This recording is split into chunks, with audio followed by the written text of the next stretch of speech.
Recently, the equestrian world team went on the road with animal chiropractor Nika Vorster to find out more about the work of equine therapists. Equine therapy can really help keep a horse going, keep them strong, keep them supple, keep them flexible, and ultimately our main aim is to prevent injury. McTimney is a holistic approach to treatment. It's originally started on humans and then adapted for animals. Essentially what we are doing as McTimney practitioners is looking for symmetry throughout the body. If there's any imbalance within vertebra, which could then affect the nerves, then works the way down to lower parts of the body and can affect the movement. And it's the movement that the owners tend to identify as there's an issue or there's a problem, and that's usually when you get someone like a McTimney chiropractor out. Veterinary permission has to be granted before therapists like Nika can work on an animal, and a full history is taken prior to treatment. So after the record card is done, after we've had veterinary permission, again this is a key point, we then move on to gait analysis, standard walk and trot, so watch them walk away, walk back towards me, the same in trot. We then move on to palpation, that's where I put my hands on the horse's body, just palpate for any restrictions, then move on to the treatment. So through the gait analysis and confirmed palpation, she was dropped to the right hand side, so I'm now going to adjust this right hip. Good girl.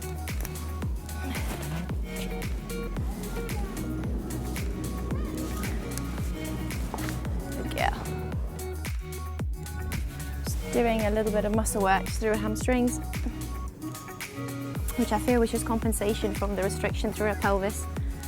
Oh, that's a good response, good girl. Oh, good girl. Okay. I'm quite fortunate because I managed to train not only in McTimney but also soft tissue work, and I feel like both treatments complement each other quite well.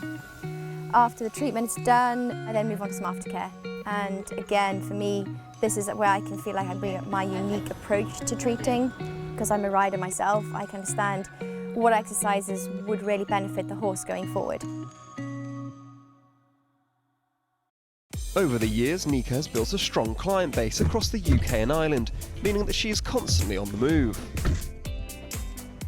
So that's probably the only downside to this job, which is not a bad downside, is the driving. But what we tend to do, or what I tend to do, is get people in the same area so that I'm in the same area for a day or two without travelling too much. This is an 11-year-old PRE, imported from Spain about 5 years ago. The minute he came over, really, the owner wasn't happy, and he was actually diagnosed with a right hind suspensory issue. This was, again, like I say, diagnosed by the vet. He's been in rehab now since that. He had a really good year last year where the combination of correct groundwork, in-hand training at home, specific exercises, along with regular checkups from the vet and myself to just keep his upper body realigned and in symmetry, really. The good thing about my treatment is that I can adjust it and tailor it to suit the horse and their misalignments. If I see this horse on a regular basis, I know the case history, I know what I'm coming to do. No horse is completely symmetrical, just like the humans are. So I know I'm going to come back and find the weak area, adjust my treatment to suit that horse and work from there. This is not the first time we have seen Nika on our screens. We first met her back in 2017 when she was volunteering in Cuba for an animal welfare charity. I was very fortunate to go out with Vet Equine and do some work with Help the Cuban Horses. It's a fantastic charity. They go out once a year, and it's just such a rewarding job because they don't have the care and the facilities that we have here. The equipment, they have no medical aid for the horses at all. So anything that we can do to help is just rewarding. We went over, I think it was a couple of years ago, and some of the cases you see, it is quite an eye-opener and makes us realise how fortunate the horses and the level of veterinary care we have in this country. Alongside the physical examination and remedial work, Nika also likes to assess the horse's movement whilst completing groundwork. Groundwork is so essential, and not necessarily just lunging, but any in-hand work. Doesn't have to have any vices on either. It's so important. The main aim for groundwork we're looking for is core strength.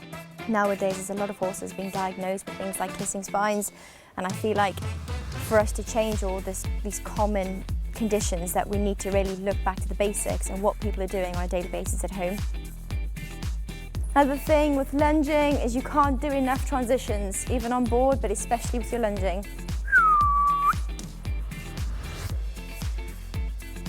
With pole work, you can vary it so much. We can add raised poles, we can add poles to different areas of the arena.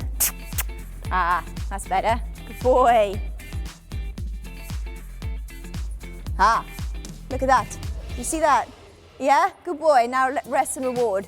So what we got there was the height, the activity, and a bit of suspension in the trot, which for him to do that is showing me that his core is engaged and he is supporting himself behind, which I've never seen him do a trot like that. So that's still holding. All the work we're doing is, yeah. Hey, all the work we're doing, boy. Good boy, okay, let's go in.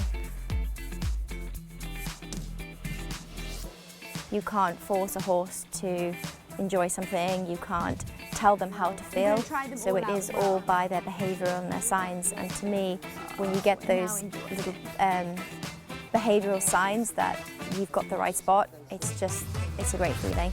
Yeah. Each case is different, they're all unique, and I suppose the really rewarding cases are the ones where, you know, the owner says, oh, there's no hope, you're the last person, and come together with all the other paraprofessionals and work towards getting this horse back to optimal performance. And to me, that's fantastic.